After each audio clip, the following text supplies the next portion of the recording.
Obrigada, Jesus. Obrigada pelo teu amor. Obrigada, Senhor, pelo teu cuidado conosco. Te agradecemos por esse dia de hoje. Dia que nós separamos, Senhor, para vir à tua casa e juntos, Senhor, adorarmos e louvarmos o teu nome.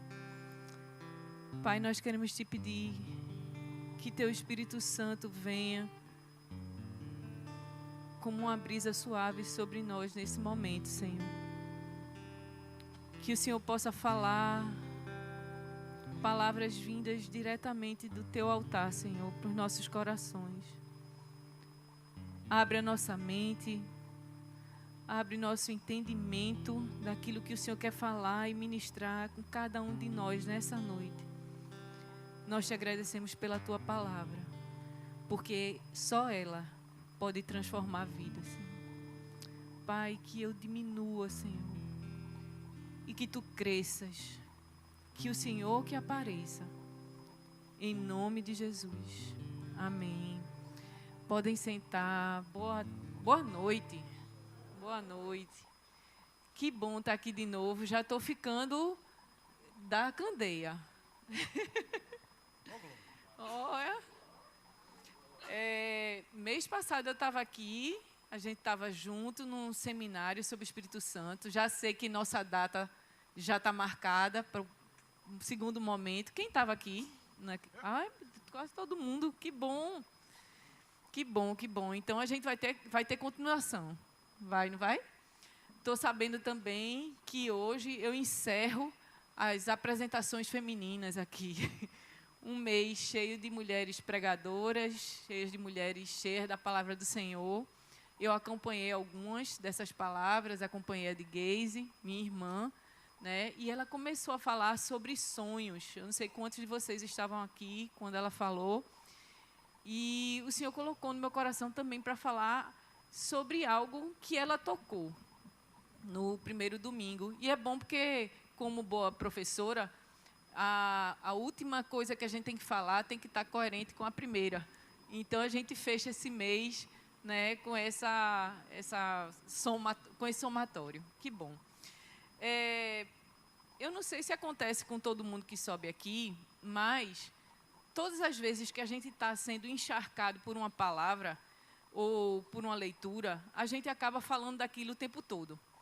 E eu estou encharcada da leitura de um livro chamado Alma Nua, de um pastor chamado Ivênio dos Santos. Ele faz uma análise vamos dizer assim, psicológica do Sermão da Montanha. E ele começa, nos primeiros capítulos, a fazer uma análise sobre escolhas. Então, Geise falou sobre sonhos e hoje eu quero falar sobre escolhas. Mas, antes de começar a falar sobre escolhas e voltar e tocar muito nesse assunto desse texto que a gente leu, eu queria fazer uma pergunta para vocês, né? Todos nós aqui sabemos que Deus nos criou à sua imagem e semelhança, ok? Nós sabemos. Mas se eu perguntasse a você como é que isso se dá, será que você saberia me explicar como é que isso se dá? Como é que a gente é a imagem e semelhança de Deus? Será que a gente tem o mesmo corpo de Deus? Não, porque aí Jesus mesmo disse que o Senhor é Espírito e importa que aqueles que o adorem em Espírito e em verdade. Então, não é o corpo que nos faz parecido com o Senhor. Mas o que é que nos faz parecido com o Senhor? Alguns atributos. Olha, a gente tem alguns atributos que são específicos de Deus, que não são reproduzidos para os homens. A teologia chama de atributos incomunicáveis, ou seja, que são exclusivos de Deus. Por exemplo, onisciência, onipresença, onipotência. Só Deus é. Mesmo que a gente queira ser onipotente, onisciente, onipresente, a gente não consegue. Mas Deus nos fez com atributos que podem ser chamados de atributos comunicáveis, ou seja, Deus nos fez com personalidade, Deus nos fez com valores morais, com consciência, com vontade, com capacidade de se comunicar verbalmente e com liberdade. Na verdade, essa palavra, esse atributo liberdade, é o que nos faz diferente dos animais. Os animais agem por instinto. Nós temos a liberdade de escolher.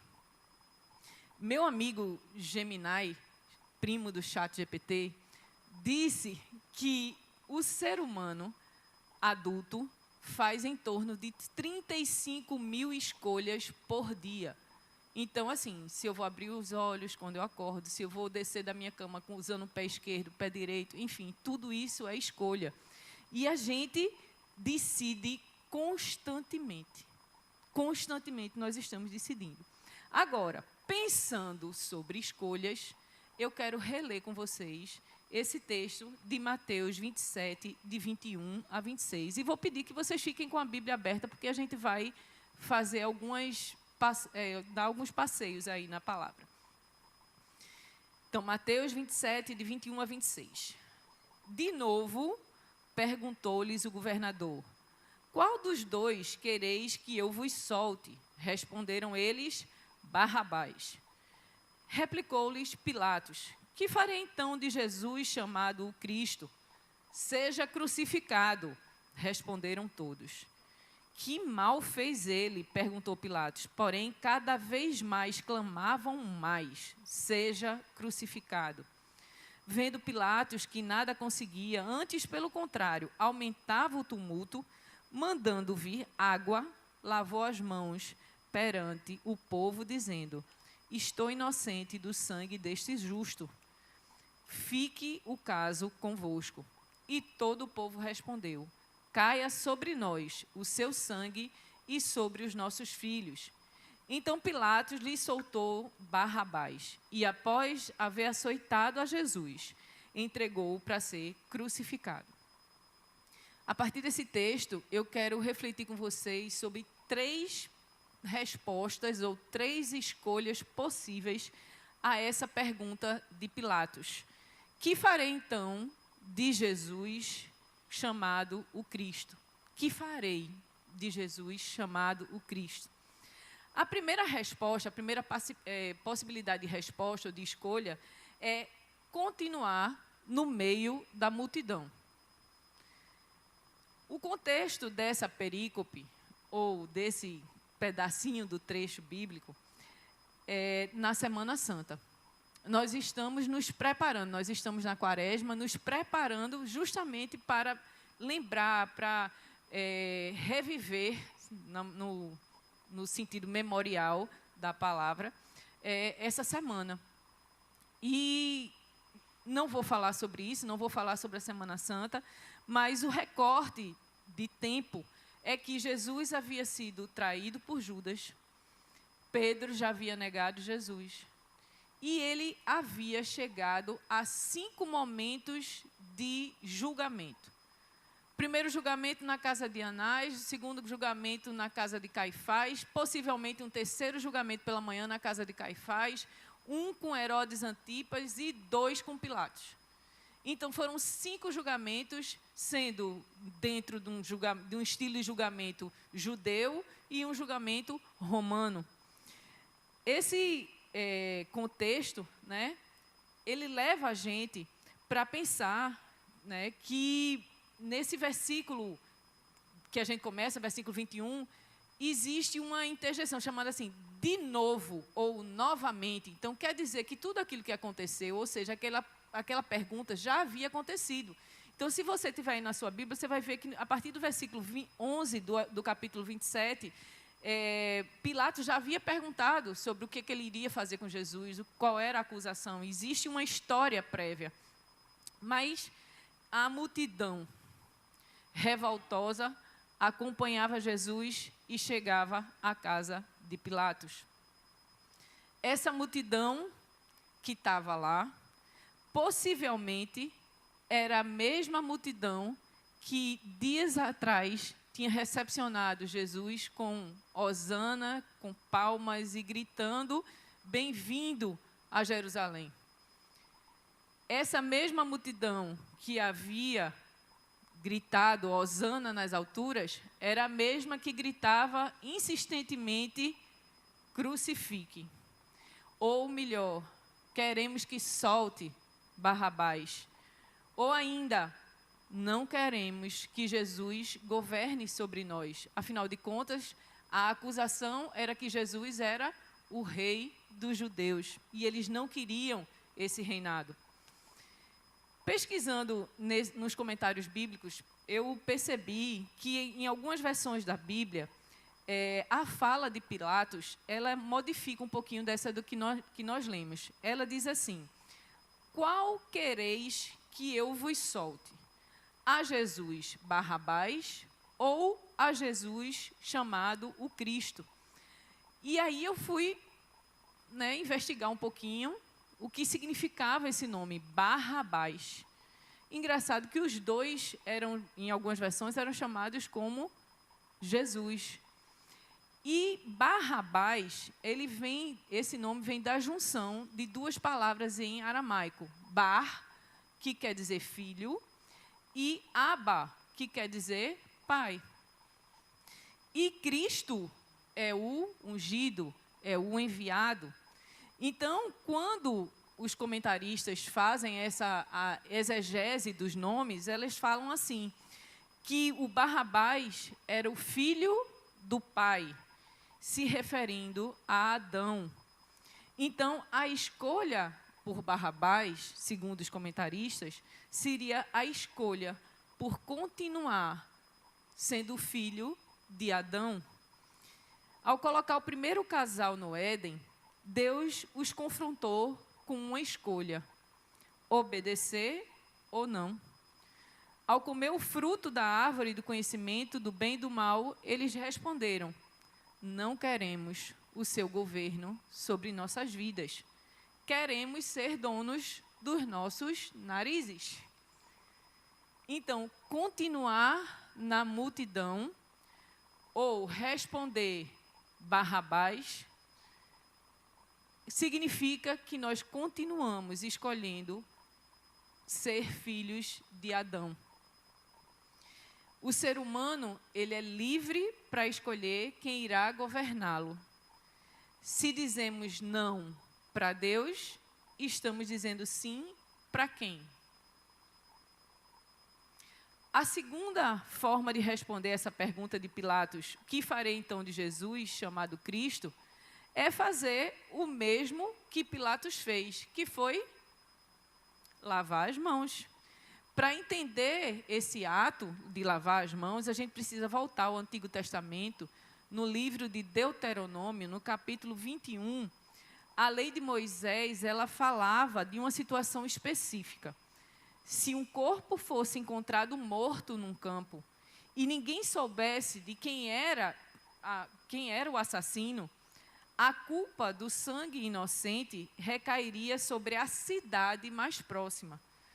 Para remover essa culpa espiritual, o ritual do sacerdote era levar uma novilha até um vale, lavar as mãos sobre esta novilha e declarar solenemente: as nossas mãos não derramaram este sangue e os nossos olhos não o viram. Ser propício ao teu povo Israel e não ponhas o sangue inocente no meio do teu povo. Então, embora Pilatos fosse um governador romano, ele realizou um ritual familiar aos judeus. E aí, ele usou um símbolo judaico para lançar uma mensagem. Ele jogou a responsabilidade de volta para o povo. Ele tenta falar na língua dos judeus e dizer que era inocente, que não havia acusação. A gente entende pelo texto que Pilatos não via o motivo e queria até perguntar qual era a causa do julgamento, mas o povo não deixava nem que Pilatos falasse. O tempo todo respondiam e exclamavam: crucifica. Lavar as mãos foi uma tentativa de transferência de responsabilidade. Ele queria evitar o tumulto, ele queria manter a sua consciência limpa e não condenar um justo, lançando para o povo essa decisão. Então, ficar em silêncio, se manter isento, Tem um ditado que diz assim, quem cala, consente, né? Mas imagine, tem horas que não dá para a gente ficar calado, não. Imagine se pastor Zé de Paula estivesse aqui celebrando um casamento. E na hora de perguntar à noiva, fulana, você aceita casar com ciclano? Ela ficasse calada. Quem cala, consente? Não. Zé de Paula iria esperar a resposta. Iria esperar a resposta. Não tem situações na nossa vida que a gente não pode ficar sem responder. Não pode ficar isento. Tem muita gente dentro das nossas igrejas, em cima de um muro, na neutralidade em relação a Jesus, o Cristo. Elas até querem o pão, querem a salvação, querem ficar livres do pecado, querem ter paz, mas elas não querem o senhorio, o governo de Jesus sobre as suas vidas. Durante a semana, a gente continua dono da minha família, do meu negócio, da minha vida, e deixa esse negócio de Jesus e de igreja só para o domingo. Só para um evento, só para um momento. Aparentemente, Pilatos não estava condenando Jesus. Ele não estava dizendo não para ele. Mas, na verdade, não querer o governo de Cristo é dizer não para ele. A terceira resposta à pergunta de Pilatos é: eu quero Jesus para mim. O final dessa história, a gente já sabe. Jesus foi açoitado, Jesus foi crucificado, mas ressuscitou. Aí eu quero ler com vocês um texto de Atos 2, versículos 36 a 39.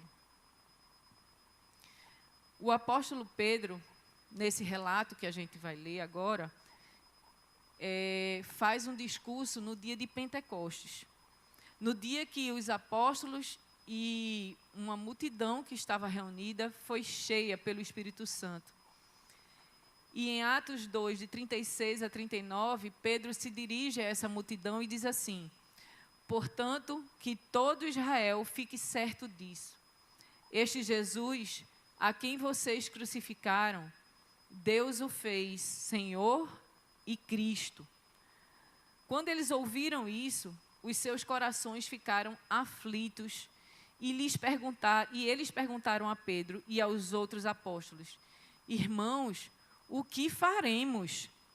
Pedro respondeu: arrependam-se e cada um de vocês seja batizado em nome de Jesus Cristo para o perdão dos seus pecados e receberão o dom do Espírito Santo, pois essa promessa é para vocês, para os seus filhos e para todos os que estão longe, para todos quantos o Senhor Deus chamar. Essa promessa é para mim, para você, para os nossos filhos, para os nossos descendentes.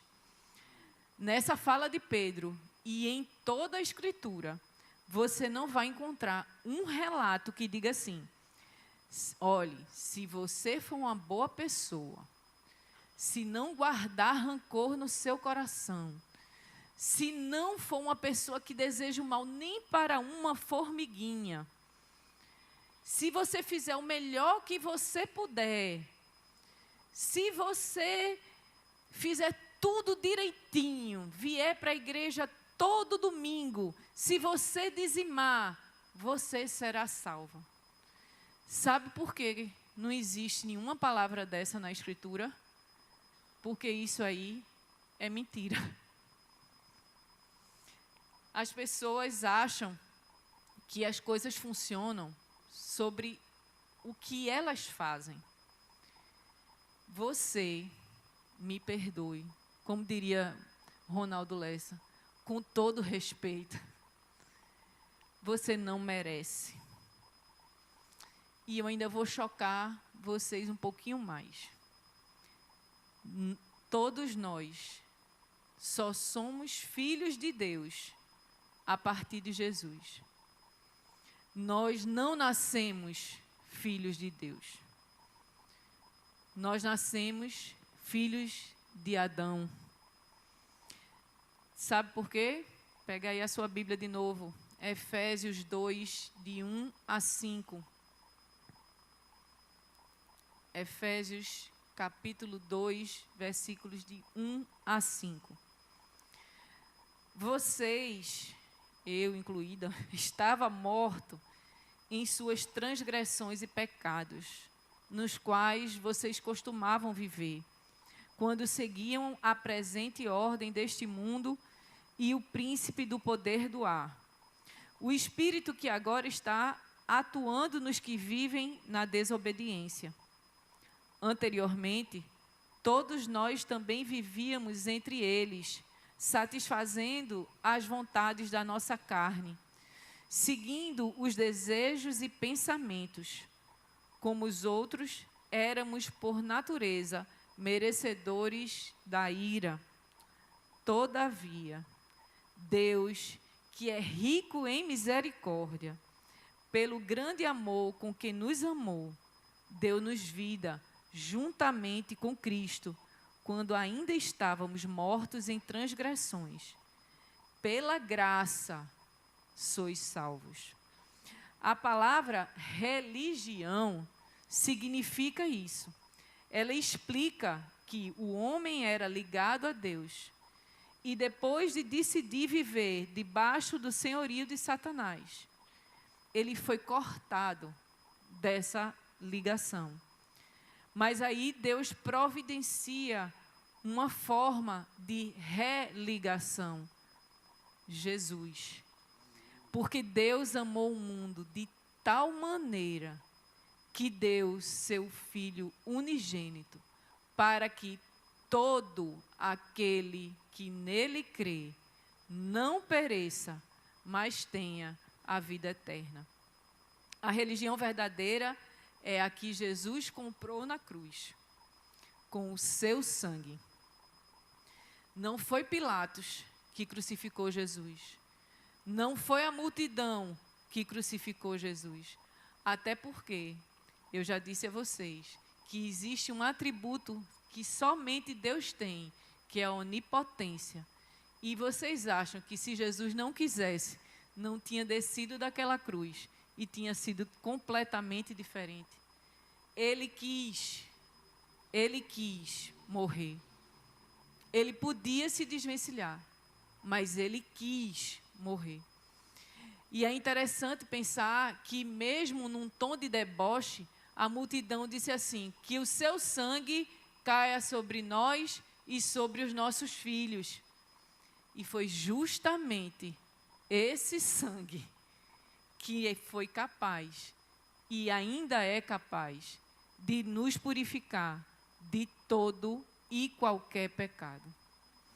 Eu repito, não há nada que você tenha feito, nada que você tenha feito, que o sangue de Jesus não seja capaz de purificar e que o sacrifício dele não foi capaz de destruir para que você seja religado, reconectado com o Senhor.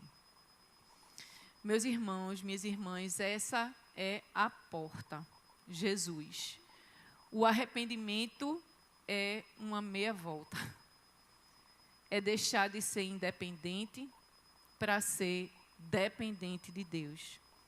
Através da vida, da morte e da ressurreição de Jesus, podemos nos colocar debaixo do senhorio de Cristo. Deus virá morar em você e seu corpo vai se tornar um transportador de Deus aonde você for. Eu quero perguntar de novo, como Pilatos perguntou à multidão, o que eu vou fazer de Jesus chamado o Cristo? O que você vai fazer com essa pergunta? Será que você vai ficar ou você tem ficado como a multidão, respondendo, crucifica, não queremos o senhorio, o seu senhorio, Jesus, na minha vida? Ou você tem respondido como Pilatos, isentão, lavando as mãos, sem compromisso, sem querer o senhorio de Cristo de verdade? Mas aí você também já pode ter dito assim: não, Uli, eu já disse sim para Jesus, eu tenho certeza da minha salvação, está tudo certo. Mas aí eu pergunto para você, a salvação está tudo certo, mas e o senhorio? E o senhorio de Cristo? Se você percebeu que você tem andado em um jugo diferente de Jesus, porque ele diz assim: aprendam de mim, eu sou manso e humilde de coração. Ande junto comigo, ande no mesmo jugo, aceite o meu senhorio. E eu sei, meus irmãos, e aí eu quero compartilhar com vocês que muitas vezes a gente anda, passa a nossa vida toda aqui na igreja, como se fosse apenas um rito, como se fosse apenas um hábito. E a partir da saída daqui, o senhorio de Cristo não é verdadeiro na sua vida.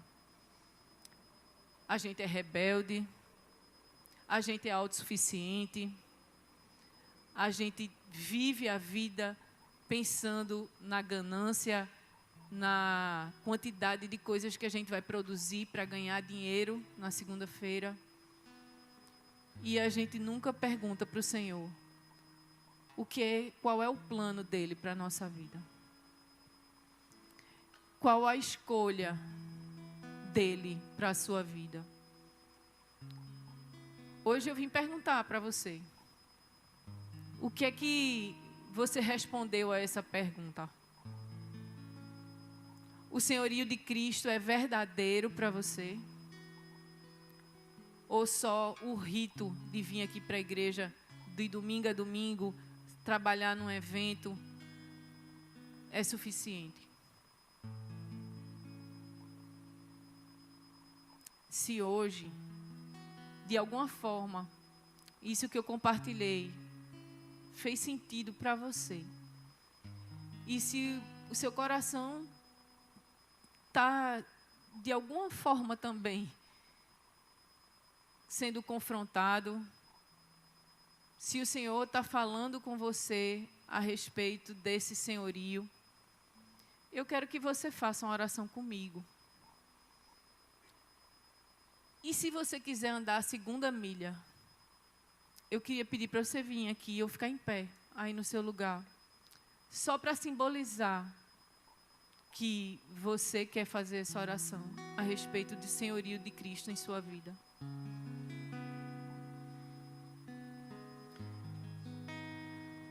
Pai, diante de Ti,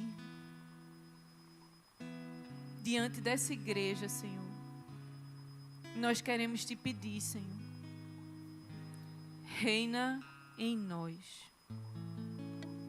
Eu quero me submeter, Senhor Deus, nós queremos nos submeter ao Teu comando, Senhor. Eu desfaço agora, Senhor, todo o compromisso com o reino das trevas, Senhor. E eu me submeto incondicionalmente a Ti, Jesus, para que o Senhor me governe. Eu sinceramente me arrependo, Senhor, de meus pecados, da minha autonomia, da minha rebeldia, da minha ganância, da minha insubmissão, Senhor. Quantas vezes a gente tem ouvido a Tua voz, Senhor, mas a gente não tem Te obedecido. Nós nos arrependemos, Senhor. Clamamos o teu sangue sobre essas áreas da nossa vida, Senhor. Sobre esses pecados. Eu me submeto conscientemente, Senhor, ao teu senhorio. O que até hoje era minha vontade, que agora seja a tua vontade. Que a tua vontade, Senhor, seja o meu alimento, dia após dia, por Cristo Jesus, nosso Senhor e Salvador. Amém.